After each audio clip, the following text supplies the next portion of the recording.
What's up, everyone? FC here with your June mountain biking news, and we have a lot to talk about. And we're not going to talk about RC cars.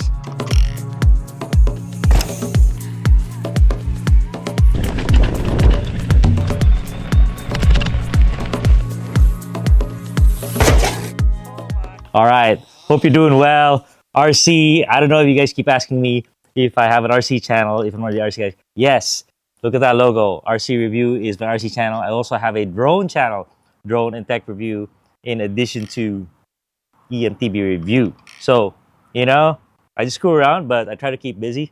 So, hope you guys are too. And we have 7 pieces of news this week. So, pretty exciting.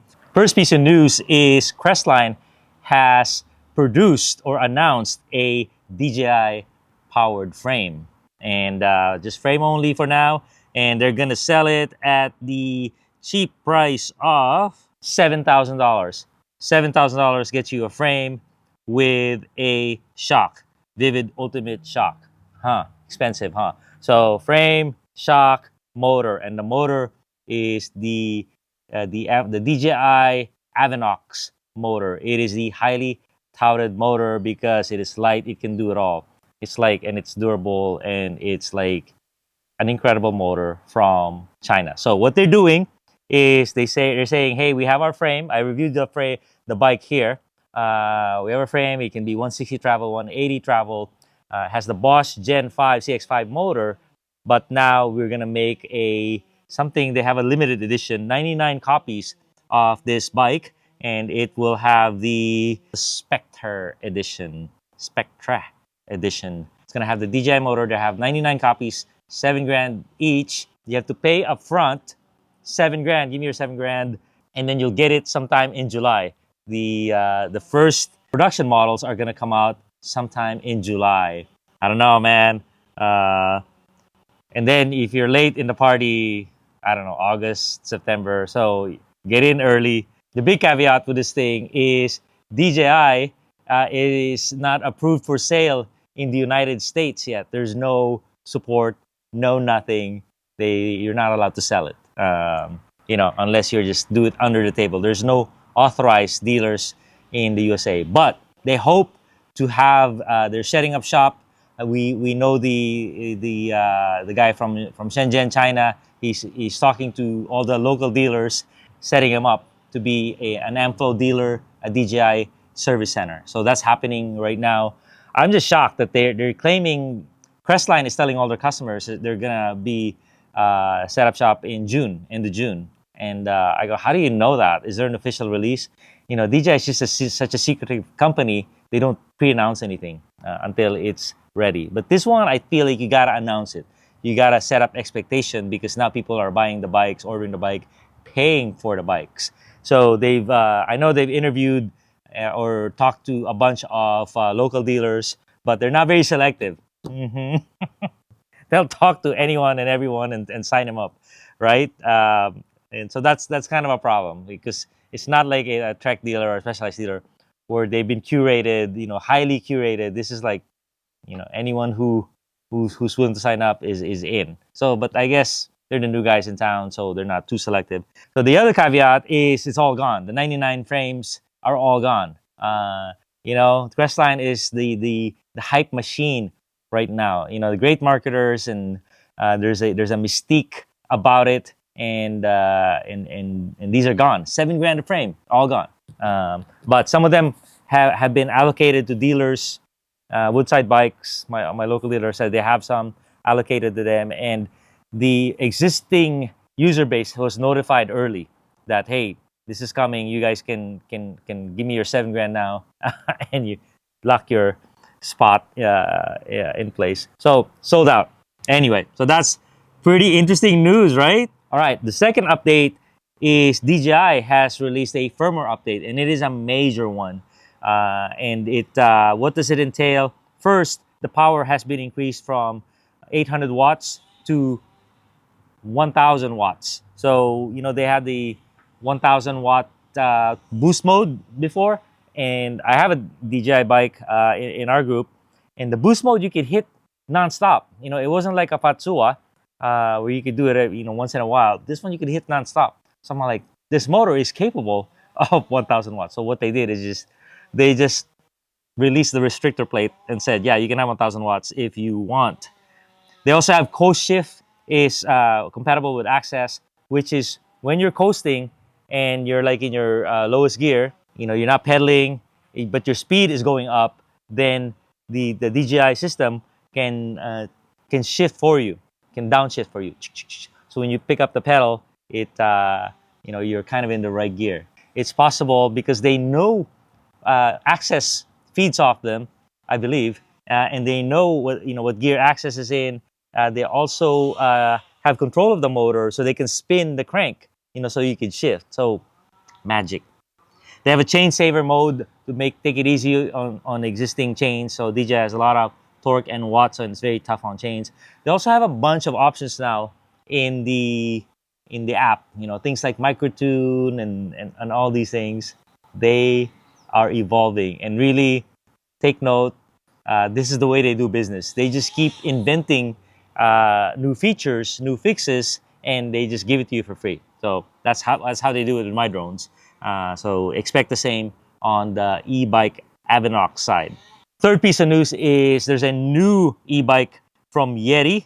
It's called the MTE. It's a mid-powered motor using a new TQ motor, which has HPR 60, which has 60 newton meters, and it is expensive. 10 grand, 9,800, 12,000 something, and 14,000 something. So I did a full video on this thing here, and I was a little bit harsh on it because everything I saw yesterday was glowing reviews of this thing. And then I saw their marketing, and it really kind of just hit me wrong.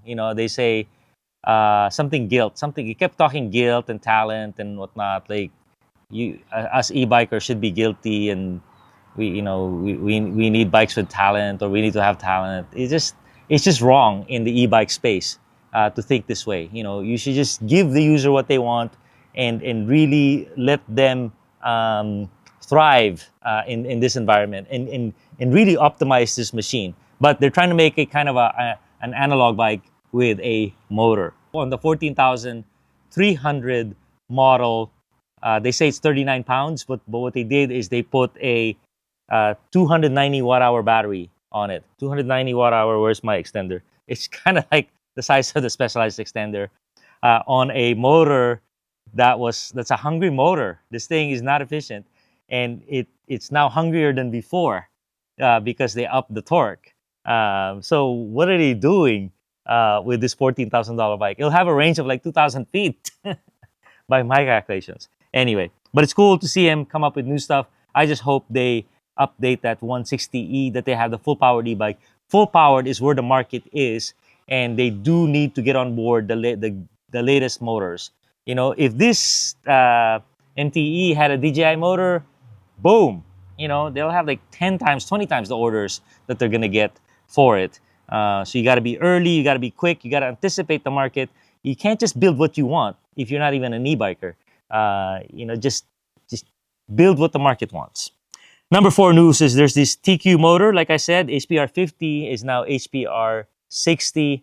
I don't think very highly of the HPR 50, even though I love the size and the quietness of this motor. It's like you don't have a motor. On the downside, it's like you don't have a motor on the hills too. It's just like you're having a pretty good day. And so they up torque on this guy. I haven't tried it yet, but I have spent a lot of time on the 50, and man, it's so underwhelming. It's like it's gutless. So tough one. Number 5 news is Specialized is closing its Boulder office, which used to be the old Pearl Izumi office, with 50 employees, and they're giving these guys the option to move from Boulder to Morgan Hill. So big, I don't know if it's big news or not, but it's tough on those folks that are caught in the crossfire of this thing. So obviously they're consolidating, they're doing some moves, and this is a tough one for the Boulder people because Boulder, I've been there, very nice area, expensive, but not that expensive. And I'm sure they have a real nice community there. They have to go to Morgan Hill if they choose to take Specialized up on it. And number 6 piece of news is there's a new Shimano XTR. Shimano XTR was last updated 7 years ago, and now I saw this at Sea Otter. I got to use it at Sea Otter. I just had to keep quiet about it. So the main highlights of it is it's finally there's an update, and whatever is in XTR is gonna go to XT and SLX and all that. I just hope they do it quickly. No clutch, so no clutch. That's a big one. Clutch is like one of the greatest advances recently. It prevents your chain from rattling, but they said no clutch, so we can make it smaller, more durable during impacts, because that's where it gets hit. Okay, more robust. New brakes. They have new brakes. They increase the durability of it. They reduce that floating bite point that it suffers from, when you use it on a really long downhill. But they have some new mineral oil, and it's not compatible with the old mineral oil. They have some new wheels. They have some new other parts. But, my initial impression is, man, thank God they have an update, because the competition is updating every couple of years, SRAM and transmission, and the what people are raving about is the shifter. Like when I was in the presentation, everyone was like shifter. Like that's it. That's what you talk about. That's the greatest thing about this thing. It's really cool. But if that's your greatest asset, that means that could be a little bit better. The brakes have the same exact power as the one before. It's probably easier to access, lighter action and all that. But I'm like, dude, aren't you gonna increase the power of your brakes? We have some new bikes here. And then the no clutch is harsh because now it rattles. It's gonna rattle more. They make the spring stronger and all that. But the main thing it has is it shifts faster. It's almost twice as fast. Or it could be 3 times as fast than the SRAM transmission. On the when you shift really fast, or when you do auto shifting. The problem with that is I keep raving that the greatest thing about the SRAM transmission is how slow it shifts and how deliberate it shifts. That's what you want for an e-bike. There's an e-bike channel, by the way. Who cares if you shift in 0.25 seconds versus 0.75? Doesn't matter. You need it somewhere in that vicinity. You need it to shift and shift reliably.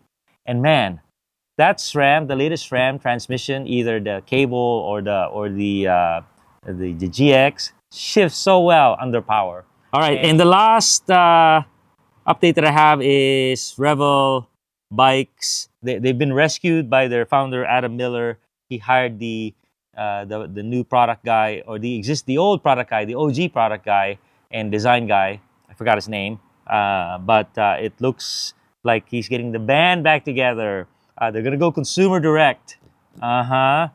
Maybe a couple dealers, but they'll have a consumer direct model. They'll even ship to you guys in Canada. They'll even ship directly from China, to avoid the USA maze that you have to navigate through these days, tariffs and whatnot.